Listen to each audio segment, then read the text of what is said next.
வழக்கம் போல் தியாகி மீனா வந்து ரோகிணியை பார்த்து அவங்களுக்கு ஆர்டர்ஸ் எடுக்கிறதுக்கு ஹெல்ப் பண்ணுறதுக்காக அவங்கள்ட்ட கோகிலா அவங்களோட விசிட்டிங் கார்டை கொடுக்குறாங்க. கொடுத்துட்டு ரோகிணியை போய் பார்க்க சொல்கிறாங்க. ரோகிணியும் போய் பார்க்குறாங்க. அந்த ஆர்டர்ஸ் கிடச்சிருது.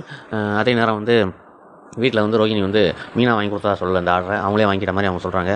அதையும் மீனாட சொல்லிடுறாங்க. நான் வந்து நீங்கள் ஹெல்ப் பண்ணுறதா யாருக்கும் சொல்ல வேண்டாம், அத்தைக்கு என் மேலே கோவம் இருக்குது, அதை கொஞ்சம் நானாக பண்ணால் அது சரியாகும்னு நினைக்கிறேன் அப்படின்னு சொல்கிறாங்க. அதுக்கு மீனாவும் சொல்கிறாங்க, நான் வந்து குடும்பம் நல்லா இருக்கணும்னு தான் நினச்சி செய்கிறேன், மற்றபடி எனக்கு ஒன்றும் பேர் வாங்கணும்னு நான் செய்யலை, அதனால் நான் யாரையும் சொல்ல மாட்டேன் அப்படின்னு சொல்லிடுறாங்க. இதை வந்து ஸ்ருதி வந்து பார்த்து கோவமாகறாங்க.